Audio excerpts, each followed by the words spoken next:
With a sense of anonymity, people often post false claims, lies, and private information that can impact a person's livelihood. Illegal content such as copyright infringement, invasion of privacy, you can read that as revenge porn, and defamation are on the rise on the internet. And there is something that can be done about it. Today's guest is Kenton Hutcherson. Kenton is an attorney and owner of Hutcherson Law. He and his team focus on a very specific niche of law, helping people, professionals, and businesses who have been attacked on the internet. I'm your host, Chris Parker, and this is the Easy Prey Podcast. Kenton, thank you so much for coming on the Easy Prey Podcast today. Thank you. Thank you for having me. Can you tell myself and the audience a little bit about who you are and why you chose to do what you do?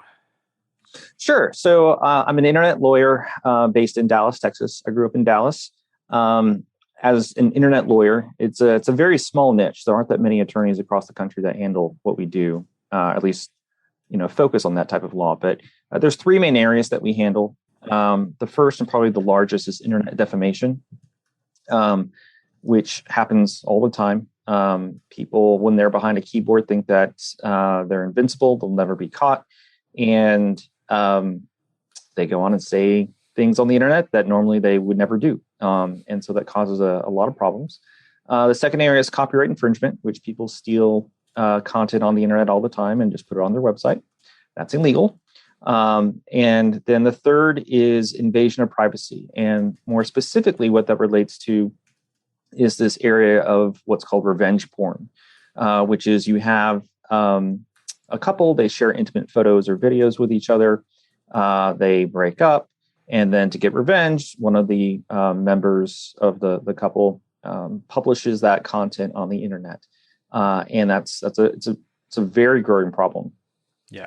And it's certain states have implemented laws specifically targeting that. Texas certainly, fortunately, has done that. California has as well. And there's a few other states that have implemented specific laws related to that. So that's kind of what I do. As far as my background, I grew up in Dallas, Texas. I went to college at the University of Texas at Austin. I majored in economics and philosophy, and then I also had a third major it's kind of a unique major. It's called Plan 2. It's a special honors program. And after that, I taught English in Japan for a year, which was awesome. And then I went to law school at the University of Chicago. After that, I came back to Dallas and I worked for a litigation firm in Dallas doing complex commercial litigation, very high stakes litigation. And then after 3 years, I started my own practice. And as far as internet, we kind of, when I started my practice, we kind of touted ourselves as a technology focused law firm. And the very first day, my very first client had an internet defamation issue. It ended up being a very large issue. And we had some success with them. And then once you kind of figure out a very unique problem, you start getting more clients. They find you because you're the person that knows how to solve the problem. And so that kind of grew. And now we are, we handle cases all over the country. And I'd say,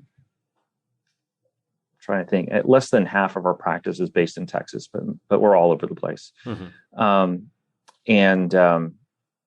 Next thing you know, I mean, that's we're focused on the internet. So, and I assume like during the pandemic and during political times, there's all sorts of crazy stuff going online that leads to clients for you. Yes, that is definitely true. The pandemic, people have, been working at home more. They've been isolated more. And so the internet has been an avenue of just social interaction and outreach for them. And so more illegal conduct has occurred because of that, which is unfortunate. Political, I can't say too much about that because we get a lot of calls for cases that we end up not taking that have political components to them. But those are interesting because sometimes they can be, during the campaign, we had a client come to us that was one of the major candidates. And we ended up not taking the case because they wanted us to do it for free. And we're like, yeah, that's nice, but no. We have bills to pay here. Right. Yep. So let's talk about online defamation, and let's for lay people who are not lawyers, but who have watched a lot of television law programs. I hear libel, slander, and defamation all kind of, in my mind, kind of used interchangeably. Can you kind of clarify what the difference is between each of those? Sure. So defamation covers the entire category.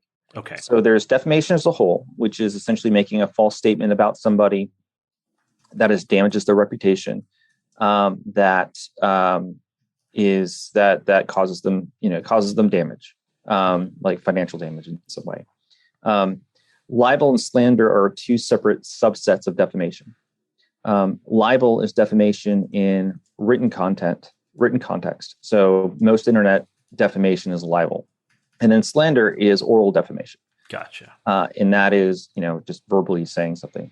And I don't really know. I mean, I think that they've kind of evolved separately because, the elements and everything are largely similar. But most of the libel, or most of the defamation law that we have, was centered around, if you make an oral statement, that's slander, that doesn't have the same impact typically as a written statement. The defamation laws are really written around statements appearing in the newspaper or magazines where they have a very short shelf life. And because the statute of limitations for defamation is very, very short, it's usually 1 year in most states. Wow. Whereas if it's on the internet, it's there forever. And, it's not the same as a newspaper. So the laws need to catch up in that respect because they will continue to damage you 10 years down the road. Whereas if it's in the newspaper, 10 years down the road, nobody's going to care. Right.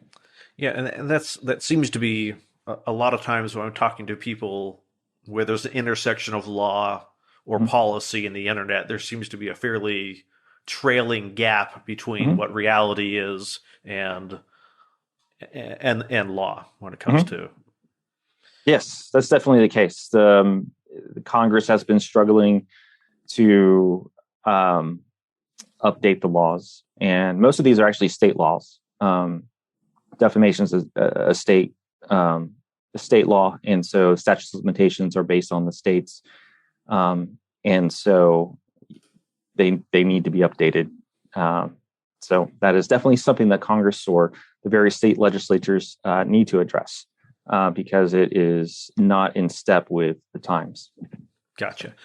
So often people approach me saying, "Hey, someone said something bad about me online. What can I do? Can I talk to a lawyer? What should I do about it?" At what point does it cross from where it actually makes sense to get a lawyer involved and where it doesn't make sense to get a lawyer involved? Sure. So you need to look at the biggest thing is how much damage is it causing you, or will it likely cause you? We get calls every day. People, somebody says something defamatory about somebody, but it doesn't actually affect them or their business. It upsets them, but it doesn't rise to the level of causing them financial harm, loss of sales, loss of business, or loss of a job. And in those situations, we're like, okay, look, we can file a case, but you do need to understand that unless it's what's considered defamation per se, which is where you accuse somebody of committing criminal conduct or being having a loathsome disease or sexual impropriety, that's considered defamation per se, which means that it's presumed that you've been damaged. So you don't have to prove that you've been damaged. If it's not that, then you have to prove that you've been specifically damaged by the defamation in order to establish a claim in the first place. And if you can't, your claim just fails. And so you need to, a lot of this is a cost benefit analysis. Is hiring a lawyer and paying 30, 50, 100,000 or more to file a lawsuit and litigate it, is the damage that's occurring really worth it? And so for us, we see professionals, so like doctors, lawyers, any sort of individual professional, and then small, medium-sized businesses that rely heavily on their reputation. Those are the clients that typically where it merits filing a lawsuit. Gotcha. So let's talk about for a moment. Let's talk about what are the things that we do that put us at risk of being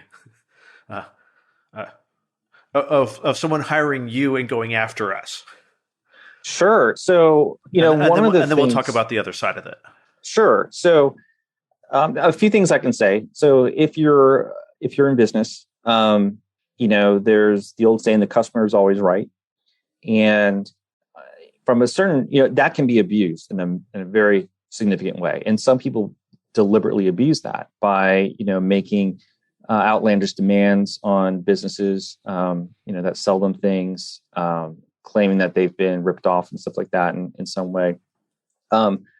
So from that perspective, you need to understand that we're in a different world than we were 20 years ago, where you could just say, like there was that Simpsons episode where Marge writes a letter to the Itchy and Scratchy company about how the program, she didn't like all the violence in the program. The Itchy and Scratchy response was, thank you, but you're just one individual. Nobody cares. Right. And she then led this protest and actually got a lot of attention, which is unusual. But now it's very easy for anybody out there to go online and cause some real damage to a company, which they didn't have that avenue of causing damage before. Mm-hmm. And so from that perspective, you need to realize, all right, sometimes we just have bad situations. The best thing to do is to cut your losses, make that one person happy in some way, and move on. So that's the first thing I can say, is to evaluate it more from a cost benefit perspective. Your reputation is much more fragile than it used to be. And then number two, I can say, is just be a nice person. Mm-hmm. We've had some clients that are just naturally, their personality is very acrimonious. And the reason why they're being defamed is people just do not like them and how they've been treated. And while they may be, what's the word? So so in those situations, defamation occurs where, so somebody's unhappy with how they've been treated because somebody just personality wise, they're acrimonious. And the person that's unhappy goes beyond what's actually happened, and they start saying things that are not true. Mm-hmm. And we've had certain clients, and the drawback to that is working with those clients also can be troublesome in certain respect. But all to say, be nice to people, right? Treat people with respect. Don't belittle people. Things will come back to bite you, and you want a better life, not a better lawsuit, right? So somebody is upset at you, and they come in and just say all these terrible, nasty things about you, and some of them may be false. And yeah, you can have a great lawsuit, but a lot of times these individuals that defame you are what we call judgment proof. They don't have any money. If it's just a consumer, chances are they don't have anything. If you win a judgment against them for $1 million for the damage that they've caused, they may have $500 in a checking account, right? So it's just not, it's not really worth it from that perspective.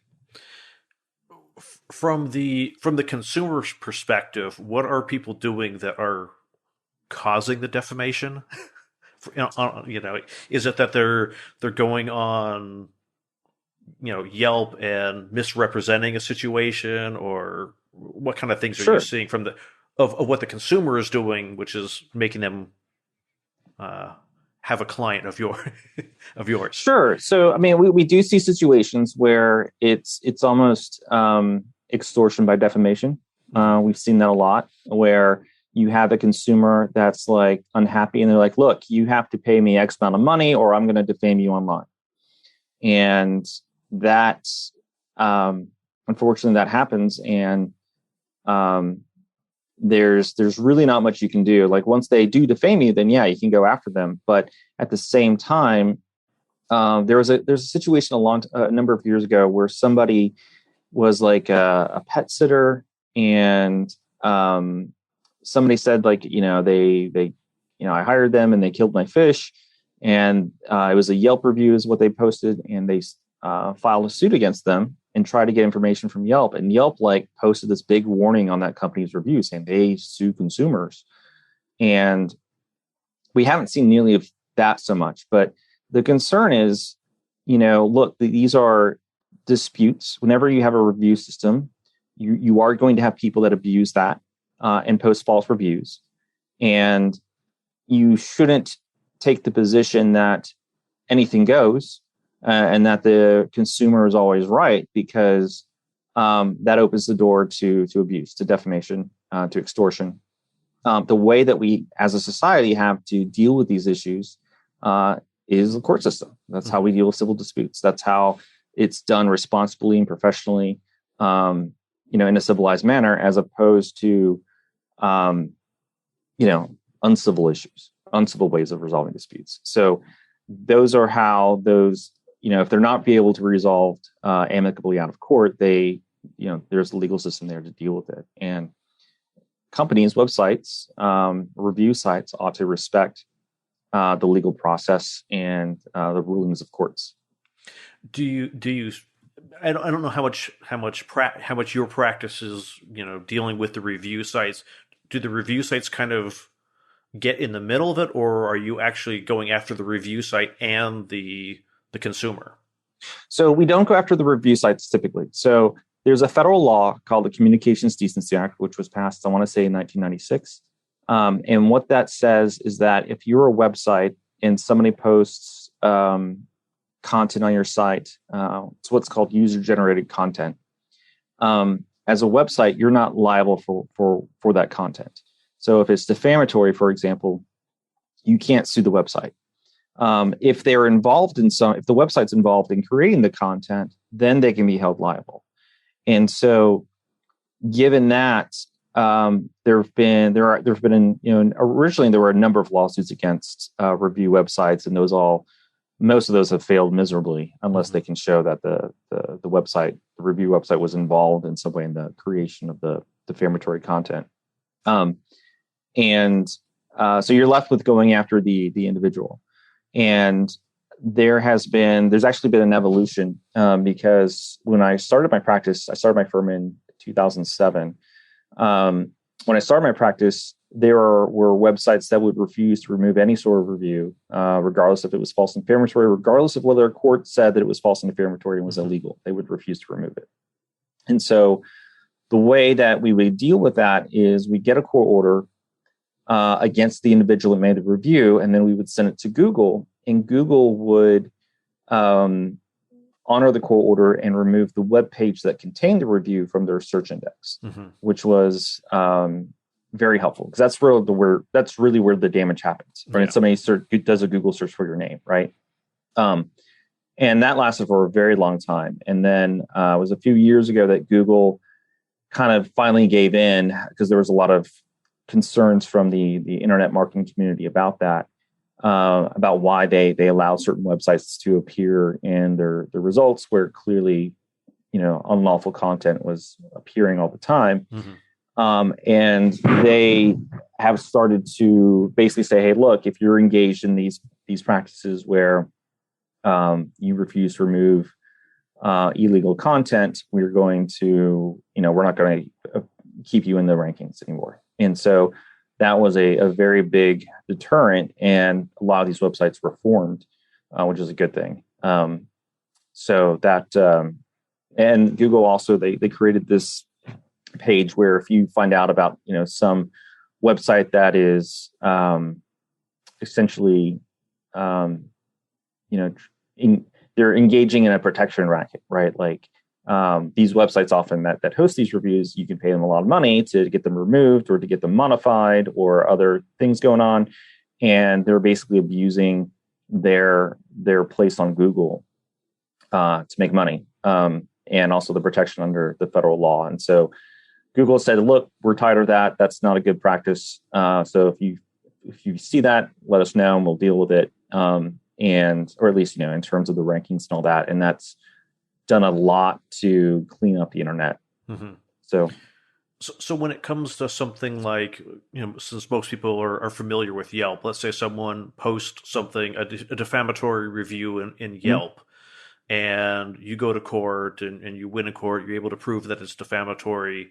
How does that review in Yelp get removed? Is it that you're making the person who posted it review it, the person who posted it remove it, or that you can get a court order, go to Yelp and say, here, we've proven that this is defamatory. Yelp, you must take this down. So what I can say about that is, first thing I need to give you a disclaimer, which is that I have represented Yelp in the past. Okay. It was a small matter. I was local counsel for them for a matter here in Dallas. It's only one matter. But I worked with the legal counsel for Yelp, the in-house legal counsel. So they're good people. What I can say about Yelp's policy on that is, if there is a reviewer that has made false defamatory content, you can sue them for defamation, and you can obtain a court order, what's called an injunction, that mandates them to take action. And you can have the court order say they are mandated to remove the review from Yelp or wherever it is on the internet. And so Yelp's position is that, all right, so you got this court order. If the person doesn't remove it, you can file a motion to have them held in contempt because it's a violation of the court order if they don't honor it, right? For contempt, you can have somebody thrown in jail until they comply with the terms of the court order, and then also fined to a certain extent. But Yelp does not want to take the position, or at least, the last time I've kind of interacted with them, that they won't remove the review. They basically are saying, look, the order is against the person that made the review. They're the ones that need to comply with it. And so that generally is kind of what you're left with. Is you get the order, they don't comply, you have to file a motion to have them held in contempt, and then they either remove it or potentially can be held in contempt and thrown in jail. And the problem is where the person created the Yelp review using a throwaway email account. They've forgotten all the login information. Can't even get back into the email because it was a burner email account, right? And so they're like, look, I don't know how to remove it. Like, I created it, I put it up there, but all the login credentials are gone. I can't even get, if I go into Yelp to try to log in and to reset my password, it sends an email to the email account, which is no longer active, right? And that's a problem. Yeah. So. And when those sort of situations happen, let's exclude Yelp from this. It's sure. Nasty reviews about businesses we don't like doesn't exist. At some point, can the person who's being defamed go against the platform, or are they pretty much stuck? Unfortunately, no, they can't. So, the Communications Decency Act gives the platforms pretty strong immunity. So, wow. So in that situation, the victim is essentially, they don't have a remedy. Other than doing whatever techniques they can to bury that review and get lots of other good reviews to offset it. Right. So what's called reputation management, where you hire an internet marketer, they try to promote positive things about you on the internet to hopefully bury the negative content. You also can get a monetary damage award for the defamation. Problem is, most of those awards are worthless because the individuals who are doing it don't have any money to begin with. So you're not going to be made whole in most cases from that. So what's the most unusual case you've run across, or that you can talk about? Sure. So we've seen a lot of crazy different things. My associates that work with me, they say, like, when they come work for us, when they go to cocktail parties or with other attorneys, their stories are the ones that stand out. Like, most people are just like, I'm working on these mergers and acquisitions and reviewing documents, and it's tons of fun. Whereas our stories, our cases are much more engaging. Yeah. So one case we had with a client that is medium-sized business, and the for defamation, the victims tend not to be large businesses. They tend to be smaller, medium-sized businesses, because if somebody has a negative review about Walmart, well, you already have an image of Walmart in your head, right? Yeah. You're like, okay, somebody just had a bad experience, but I know what Walmart's like, right? So it's not really going to affect your decision to shop at Walmart that much. Whereas if you are an unknown business and you hear that this business is defrauding people, they just take your money and they don't do anything, well, that's going to be a pretty big red flag for you, and you're going to go to their competitor. Yeah. Right? Why would you risk, particularly if it's a very significant transaction, why would you risk doing that?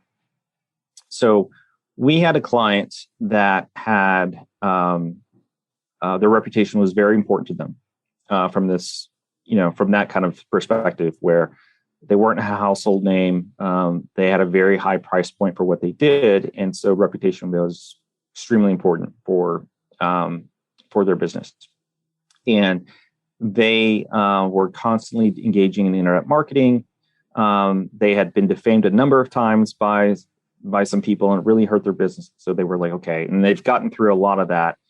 But they, continued to kind of invest in internet marketing. And there was this one guy that they hired who said, look, I can do all these things to improve your marketing and your reputation, your search engine optimization online. And they said, great. So they hire him and they start paying him. And then after a few months, he comes back and says, okay, well, I know your reputation is super important to you, so pay me a whole bunch of money or I'm going to go online and just destroy your reputation. Oh. And turns out the guy was living in Eastern Europe. They contacted me and I was like, holy crap, I know who that guy is, because, I'm in these circles. Like, I deal with bad people on the internet all the time, and we were always going against them, right? But I know some of the really bad ones. I'm like, this guy is the real deal. Like, he will destroy your business. Like, hands down, he can do it overnight. And so they ended up paying him a lot of money. And he came back, and at this point they got the FBI involved because it was a lot of money. And this guy actually had been doing it to a number of people. And so he comes back, demands more money. He actually ends up he was from Texas. And so the FBI, they get him on recordings, making all these extortion threats. The guy comes back, he flies into Houston, and while he's in customs, he gets arrested by the FBI at the airport. So they go through and, there's a criminal proceeding. And at this point, we're just kind of advising our client, right? He ends up doing a deal where he's supposed to, I can't remember what the term was, but it was supposed to be like 3 or 4 years in prison. And he ends up getting out within like a year, going to home confinement. And so he stays with a family member. And what does he do? Right when he gets out and he's in his home confinement, he defames my client and all over the internet, to the point that, they're losing, millions of dollars. Right. So we're then brought in. So we bring a civil suit against the guy and also people that were helping him. He gets arrested by the FBI for violating the conditions of home confinement, and then also for retaliating against the victim or witness. And this time he will not settle. He won't do a plea agreement with the authorities. So it goes all the way. It goes to a trial. He loses. And then there's a sentencing, and the sentencing takes like about a year after the verdict, right? And during that time period, we're engaged in our case. He walks into court for the sentencing, and he has a tattoo on his forehead that says censored in block letters. And then on the back of his head, because I guess he was bald, he had a portion of the Constitution written saying like, Congress shall make no law abridging the freedom of speech, written in all fancy constitutional letters, right? So he does that. And so, he basically is telling the judge, like, I have no contrition, right? And so he gets the max. So he's like sentenced to like 7 years. So we're like, okay, finally, right? Like this guy he's an existential threat to our client's business, right? This is good. He's finally going to be gone for a while. And so we're continuing with our civil case, which is, there's some various reasons for continuing with the case. Turns out like a month later, he breaks out of prison. Oh my goodness. And we're just like, oh my God, like, what do we have to, like, this guy just will not stop. He keeps, going after my client. He's determined on just destroying them. And we're like, look, this is a big problem. This actually, it made the news because they're like, a prison convict has escaped and he's easy to spot because he has this tattoo right on his forehead. And so that, makes the news. He ends up getting caught the next day, which, that's good. But it's also like, how do you break out of prison? Right? Like, apparently he just walked through the door, I guess. I don't know. But, it's federal prison. You shouldn't be able to break out of it. I mean, this guy, he knew a lot about computers, but he, I don't know. I don't know how you break out of prison. But all to say, he was finally, they caught him. And that was a crazy case because it was like, okay, everybody in the firm, we need to have a meeting. The guy that we've been suing broke out of prison last night. Y'all need to be very careful about your safety because he could come out and attack us. Oh. And just knowing that, something like that happens, that should not happen. Yeah, that's a very disturbing. So did you get a phone call that he broke out, or did you hear about it on the news first? We got a phone call. So Once he broke out, the authorities contacted our client and was like, hey, y'all need to know that this is happening. So our client called us and we were like, oh, that's concerning. But eventually, so we got all the stuff off the internet. It's like over 2,000 different pages. I mean, there was a ton of stuff on there. That is very prolific. Yeah. Because I mean, he knew what he was doing, and that made a tremendous difference for our client. Mm-hmm. Tremendous difference. It's almost one of those. If you can't get it to go away, you have to change your name, change the name of your business, and start over. Almost. Yeah, and we've had clients that have had to do that, unfortunately. Oh. But the key thing there is we have to get the court order of some kind that we can take to Google and all the various other websites and say, hey, look, this court has deemed this content to be illegal. Please remove it. And, most of them now will do it, but there are some that won't. But if you can get it out of Google and Yahoo and Bing, they're kind of hit or miss about whether or not they'll remove stuff or not. You have to find the right people and it has to be on the right day. But that also being said too, the negative stuff doesn't rank nearly as high in Yahoo and Bing as it does in Google. Yeah, so. I mean, so much of search traffic is Google. They're just right. Yahoo and Bing are just not used to the extent that Google is. Sure. Yep. And so before we wrap up, what are the things as consumers that when we're dealing with a business and we're frustrated and we want to lash out and say something mean, what should we absolutely not be doing? Like, what's going to make us a target of that defamation lawsuit? Sure. So you need to express your displeasure without making a false assertion of fact, and hopefully not an assertion of fact. Just simply express your opinions. That's kind of the best way to protect yourself. Mm-hmm. If a business comes to me, I look at the statements and I'm like, okay, where is the false assertion of fact? If there isn't one, then you don't have a case. And so, what we find is, typically people don't realize, they're not, when they're making a negative review, they're not thinking about what the law is typically. They may try to hide their identity.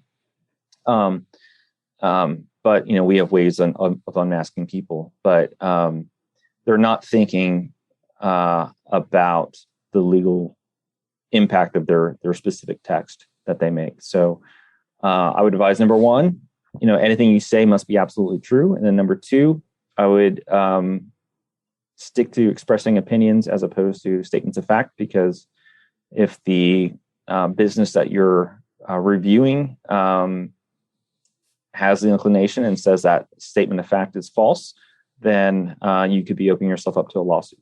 Doesn't mean you'll lose, but you may have to deal with a lawsuit. And that's never fun. No, it's not fun to be sued. Not at all. And it's not cheap for anybody. No, it is not. It's in those cases, it gets very expensive for both sides, and it's for both sides, it can really damage their lives. Mm-hmm. Where you're in a situation where you're, if you're the plaintiff, you're fighting to recover your good name, and it's costing you a lot of money. If you're the defendant, you're like, what did I get myself into? It's going to cost me a ton of money just to defend myself. And then if I lose, which, if we're suing you, you probably are, you're going to face a monetary judgment that there's no way that you can even remotely have a chance of paying off. Yeah. So scary all the way around. Yeah. What you should also know is if somebody does sue you for defamation and they win and you lose, and there is a judgment issued against you, you cannot discharge that in bankruptcy. There is an exclusion from discharge, meaning that if you file bankruptcy, basically what happens is you say, here are all my assets, here are all my debts. Court says, all right, we're going to apply X amount of your money from your assets to pay off your debts, or at least a portion of them. And then whatever is remaining on the debt side just basically gets discharged. It's gone. It's wiped away, right? Well, you can't discharge damages from intentional torts, which defamation is an intentional tort. So the idea being that, let's say you don't have any money, and you go in and you beat somebody up and put them in the hospital, and then you just file bankruptcy and like, haha, you can't get anything from me. Court says, no, you did that intentionally. That's going to follow you around. You can't discharge that in bankruptcy. That will follow you. You have to pay it off. It will follow you until you pay it off. So you don't get the fresh start that bankruptcy promises. So people should know that as well. Do not defame people. Yeah, because it's going to, if you're found guilty, it's going to follow you around for the rest of your life. Yeah, until you pay it off, which, it's and you're very likely not to be ultra wealthy going around defaming people. Right. That's true. Most of the people that are defendants do not have very much money. They don't have assets you can go after. Some of them do, but in our experience, most of them don't. I mean, if you have something to protect, you're not going to be as cavalier about your statements that could expose you to liability, at least potentially. So that in most of the cases that you are working on, your goal is just to, if you can get monetary damages, that's good, and they can pay them, that's even better. But is the real goal just to get the defamatory statements removed? So it depends on the case, but in most cases, the value in the case is to stop the bleeding, is to get what is out there that's defamatory off the internet. Now, depending on the defendant, if the defendant does have resources, then the goal might include, to get a monetary damage award. Also, if it's a competitor as opposed to just a consumer, that changes the game a little bit, right? And so from that perspective, the litigation has more value in pursuing it as opposed to, just a consumer that's upset. You can, if somebody is deliberately trying to damage your business for competitive reasons, that is, there tends to be, number one, there tends to be more money there, right? Like they're making money off of damaging your name. So you ought to be able to recover that in some way. I'm going to damage the barbershop next to me. That way I get more customers, that sort of behavior. Right. Yeah. And it happens. It happens more than you think. Oh, that's startling. That's almost Yeah. startling. Yeah. So the interesting, like the ways that, and I should also mention the ways that we unmask people. We identify Yeah, I anonymous would authors. love to hear about that. Sure. So there's three main ways. The first way is the most basic way is you look at contextual clues, right? Like if you had a customer that came in and was really upset, was yelling at people, and then they leave, then boom, there's stuff on the internet. It's a big clue of who it is. It's not definitive proof, but it's a big clue. Second is where we issue subpoenas to the various websites at issue for IP addresses and email accounts, things like that. That usually leads to an internet service provider like Verizon or Time Warner, Comcast, whoever. We then subpoena them and we figure out which subscriber had that IP address. And that's going to lead to a location, not necessarily a person. But from then it's a lot easier to zero in on who the author is. The third method we use is a lot more exciting, which is we use a forensic linguistics expert, which this is how they caught the Unabomber, right? Mm-hmm. Like he published this manifesto in the Washington Post and the New York Times, and they sent it out to people and said, hey, if this looks like somebody that is writing, please let us know. And so what they do is they look at known writing samples from certain people. So they'll look at emails or articles or papers or memos, whatever, and they compare them to the defamatory article. And they can tell if it's a match. And the key thing there is you actually have to have writing samples from suspects. Mm-hmm. If you don't, they can't just said, oh, it's John Smith from Indiana that did this, right? Like you have to have an idea of who might have done it. Can you get that from like Facebook posts? Is there enough Sure. material from like Facebook posts to? Well, it depends. So it's important that you need to have enough material for the known writing samples, as well as in the defamatory material, there needs to be enough content for them to analyze. Mm-hmm. So if it's just like a one sentence thing, that's going to be pretty hard to match up, right? But if it's a paragraph, that's going to give you context clues for them to match up. The guy that we used is the guy that caught the Unabomber for the FBI. Oh, wow.